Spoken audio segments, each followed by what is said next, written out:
Tejas MK1A కి సంబంధించిన centre ఫ్యూజలాజీని VEM technology VEM technologies Hyderabad based company అది తయారు చేసి సెకండ్ సెంటర్ ఫ్యూజలాజీ అంటున్నారు. అది హెచ్ఏఎల్ కి అప్పచెప్పారు అని చెప్పేసి ఇప్పుడు ఒక వార్త విన్నాను నేను.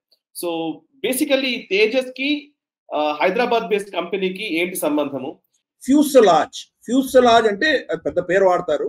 దాని సింపుల్ గా అర్థం మనం చేసుకోవాలంటే దాని బాడీ, మనకు ఎయిర్ క్రాఫ్ట్ కి ఉన్నటువంటి దాని శరీరం, బేసిక్ ఫ్రేమ్, మెటల్ ఫ్రేమ్ ఏదైతే ఉంటుందో అది దాని ఫ్యూసలాజ్ అంటారు. దాంట్లో వైర్లు పెట్టాలి, దాంట్లో కమ్యూనికేషన్లు పెట్టాలి, దాంట్లో షాక్ అబ్జార్బర్స్ కావాల్సినటువంటి మెటీరియల్ పెట్టుకోవాలి, గ్లాసులు పెట్టాలి, విండోస్ పెట్టాలి, కేబుల్స్ పెట్టాలి, నావిగేట్ చేయడానికి కావాల్సినటువంటి ఎక్విప్మెంట్, ఇవన్నీ తర్వాత యాడ్ అవుతాయి. కానీ బేసిక్ ఫ్రేమ్ ఏదైతే ఉంటుందో దాని పేరు ఫ్యూసలాజ్ అంటారు.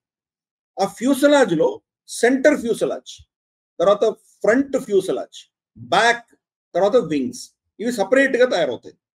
ఫ్రంట్ లో ఏముంటుందంటే మనకు రడార్ ఉంటుంది, దాని కొసగా ఉంటుంది కదా, ఒక ట్రయాంగులర్ గా ఉండేటువంటి దాని మూతి ఏదైతే ఉంటుందో ఎయిర్ క్రాఫ్ట్ కి, అక్కడ రడార్స్ ఉంటాయి. ఆ రడార్ మొత్తం స్కాన్ చేసి మొత్తం ఇన్ఫర్మేషన్ ఇస్తుంటుంది పైలట్ కి. వెనకాల తోకలో ఉన్నటువంటిది ఏంటంటే ఎగ్జాస్ట్ ఒకటి ఉంటుంది, తర్వాత దాన్ని నావిగేట్ చేయడానికి కావాల్సినటువంటి ఫ్లాప్స్ అన్ని ఉంటాయి. వింగ్స్ సరే, ఇవన్నీ కాకుండా మధ్యలో సెంటర్ ఫ్యూసలాజ్ అన్నది main body, air craft body ఏదైతే ఉంటుందో అది తేజస్ MK1A. ఇప్పుడు మన ప్రభుత్వం ఆర్డర్ ఇచ్చింది, గతంలో 83 ఆర్డర్ ఇచ్చింది, ఇప్పుడు 97 ఆర్డర్ ఇస్తోంది. వీటికి సంబంధించి హెచ్ఏఎల్ తయారు చేసింది, గతంలో మొత్తం హెచ్ఏఎల్ తయారు చేస్తుంది. కానీ దాన్ని క్రమేపీ దాన్ని అవుట్ సోర్స్ చేయడం మొదలుపెట్టారు. ఎందుకంటే వాళ్ళు చేయగలిగిన కెపాసిటీ చాలా తక్కువ. సంవత్సరానికి బహుశా 20-24 దాకా ఎయిర్ క్రాఫ్ట్స్ వాళ్ళు తయారు చేయగలరు. ఎవరు? మనకు హెచ్ఏఎల్. ఫుల్ కెపాసిటీ ఉంటే, మనం కరెక్ట్ టైంకి వాళ్ళకి ఇంజన్లు వచ్చి అన్ని వస్తే 24 దాకా తయారు చేయగలరు. కానీ మనకు కావాల్సిన చాలా కావాలి. ఇప్పుడు ఆల్రెడీ మనం చూస్తే కనుక రమారమి 200 ఎయిర్ క్రాఫ్ట్స్ ఆల్రెడీ MK1Aనే ఆర్డర్ ఇచ్చేసింది ప్రభుత్వం. రాబోయే రోజుల్లో నెక్స్ట్ MK2 ఆర్డర్ ఇవ్వబోతుంది, తర్వాత మనకు AMCA రాబోతుంది. మరి వీళ్ళ కెపాసిటీ ఇంత ఉంటే కనుక ఎలా మరి హెచ్ఏఎల్ ఎలా చేయగలదు? అది గతంలో హెచ్ఏఎల్ ఏంటంటే కనుక రష్యా నుంచి టెక్నాలజీ వచ్చేది, వాళ్ళ లైసెన్స్ తోటి వీళ్ళు ఇక్కడ తయారు చేసేవాళ్ళు, అంత మించి ఏమీ లేదు. మెయిన్ కాంపనెంట్స్ అని రష్యా నుంచి వచ్చేవి, ఇక్కడ అసెంబ్లీ చేసేవాళ్ళు, రిపేర్ చేసేవాళ్ళు. వీళ్ళకంటూ పెద్ద టెక్నాలజీ ఉండేది కాదు. అందుకనే వాళ్ళ ఎఫిషియన్సీ, అక్కడ ఉన్నటువంటి యూనియన్లు, ఇందాక నువ్వు చెప్పినట్టు రాహుల్ గాంధీ వీళ్ళందరూ కూడా ఎందుకైనా ఇంట్రెస్ట్ చూపించారంటే ఇన్ఎఫిషియన్సీ, దాంట్లో చాలా ఇన్ఎఫిషియన్సీ ఉండేది. స్ట్రైకులు చేయడము, 6 గంటల కానీ లేచి వెళ్ళిపోవడం.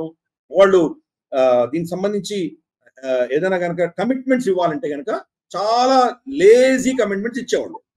అందుకనే డసాల్ట్ ఏవియేషన్ మనకు రఫైల్ సంబంధించి హెచ్ఏఎల్ తో పార్ట్నర్షిప్ చేయలేదు. వాళ్ళు మేమే డైరెక్ట్ గా హ్యాండిల్ చేస్తామని చెప్పి ఏదో డమ్మీ రిలయన్స్ పేరు పెట్టారు. కానీ ఇప్పుడు ఆ రిలయన్స్ కూడా వాళ్ళు డసాల్ట్ టేక్ ఓవర్ చేసేసింది కంప్లీట్ గా.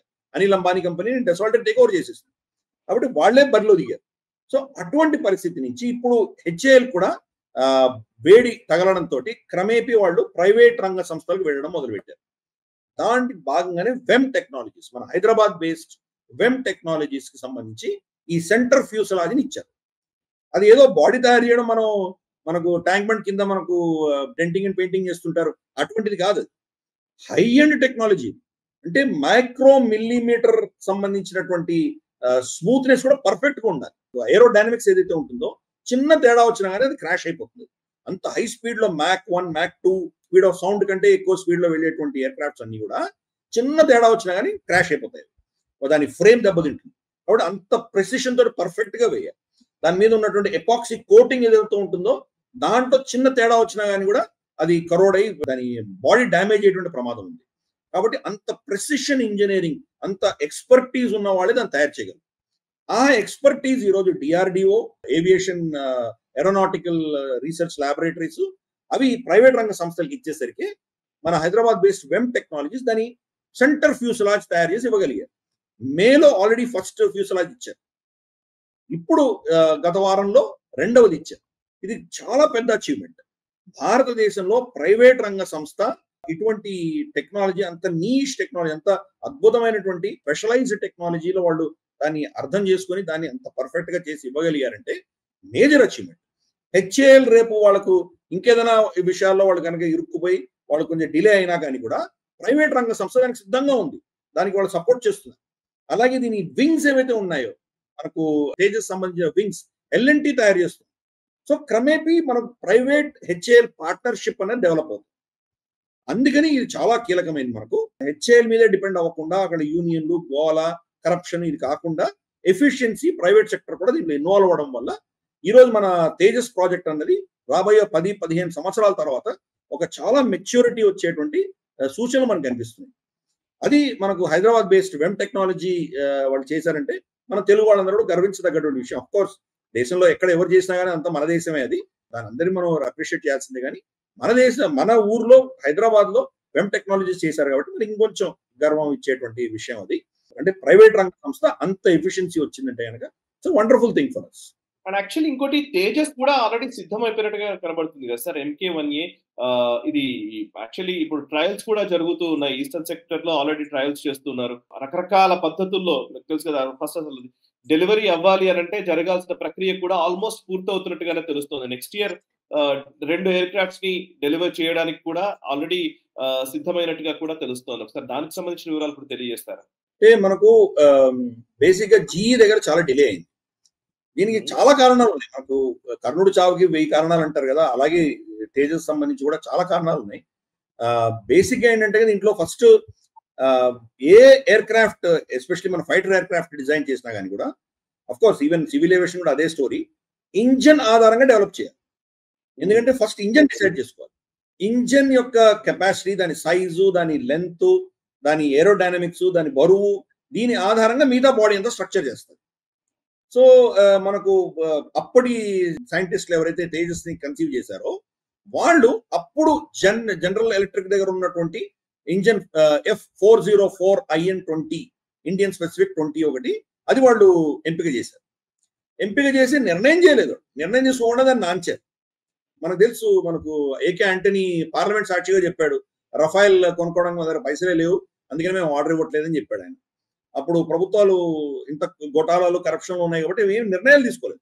మోదీ గారు వచ్చి ఏం చేశారంటే, తేజస్ మన దేశంలో తయారవ్వాలంటే ఏం చేయాలి అంటే, ఇంజన్ మనకు కావేరీ ఇంకా తయారవ్వట్లేదు, జీఈ నుంచి మనం కొనుక్కుంటే కానీ తొందరగా చేయొచ్చు అని చెప్తే ఆయన దానికి గ్రీన్ సిగ్నల్ ఇచ్చారు.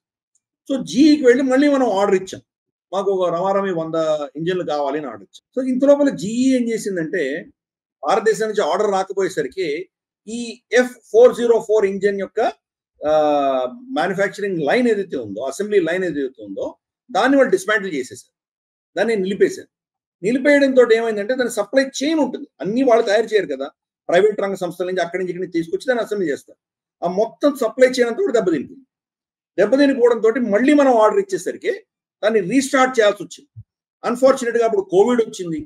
కోవిడ్ లో ఆ కంపెనీల దగ్గరికి వెళ్ళి మళ్ళీ వాళ్ళ దగ్గర టెండర్లు తీసుకొని వాళ్ళ దగ్గర మళ్ళీ ఆ అసెంబ్లీ లైన్స్ అన్ని స్టార్ట్ చేసి కాంపనెంట్లు తీసుకొచ్చి అవన్నీ చేసేసరికి డిలే అయింది. సో బహుశా ఒక సంవత్సరంన్నర డిలే అయింది. ఇంకొక సంవత్సరం అదే పనిగా బైడెన్ ప్రభుత్వం డిలే చేసింది. వాళ్ళు ఏదో విధంగా భారతదేశాన్ని ఎరకాటంలో పెట్టాలి, మనల్ని సతాయించాలన్న దృష్ట్యా వాళ్ళు చేశారు. సో రమారమి 2.5 సంవత్సరాలు డిలే అయింది. డిలే అయిన తర్వాత మొదటి ఇంజన్ మనకు మార్చిలో ఇచ్చారు, ఫస్ట్ ఇంజన్. అంతకంటే ముందర మనకు ప్రోటోటైప్స్ ఉన్నాయి కొన్ని, మనకు ఏమంటారంటే మనకు టెస్ట్ చేయడానికి కొన్ని ఇంజన్స్ ఉన్నాయి. ఆ ఇంజన్స్ తోటి మనం టెస్ట్ చేస్తున్నాం. ఇంత లోపల 3 నెలల క్రితం మన ఎయిర్ చీఫ్ మార్షల్ సింగ్ ఆయన ఇచ్చిన స్టేట్మెంట్ ఏంటంటే, మేము సంతకాలు అయితే పెడుతున్నాం ఎయిర్ క్రాఫ్ట్ కోసం, కానీ సంతకం పెట్టిన రోజే మాకు తెలుసు ఇవి రావు అని. అసలు ప్రాణ్ జాయ్ పర్ వచన్ న జాయ్ అని చెప్పి స్టేట్మెంట్ కూడా ఉంది.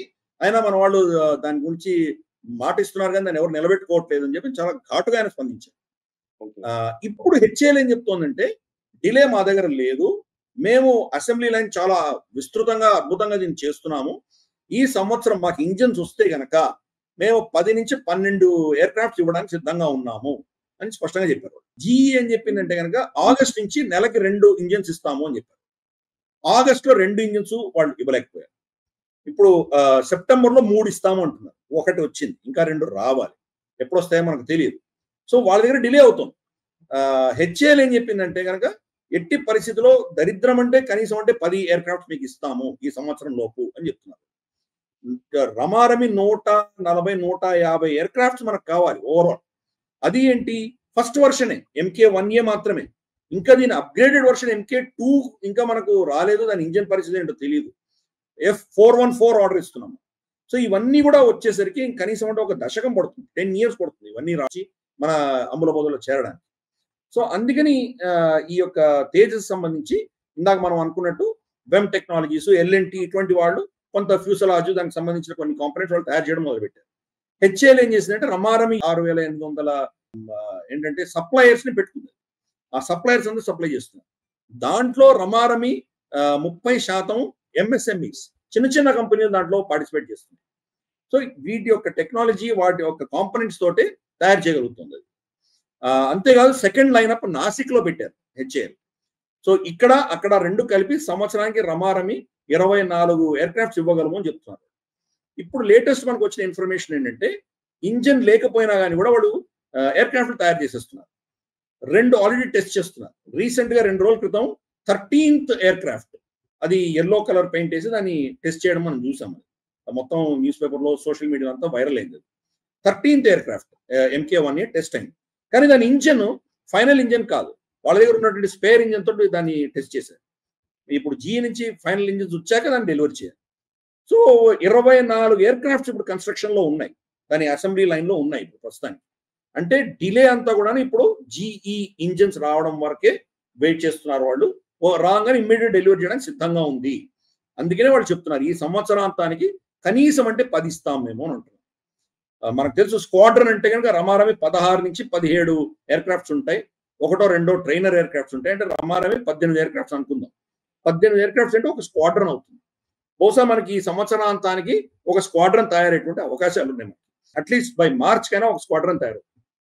అటువంటివి ఇంకా మనం గణనీయంగా పెంచుకోవాలి.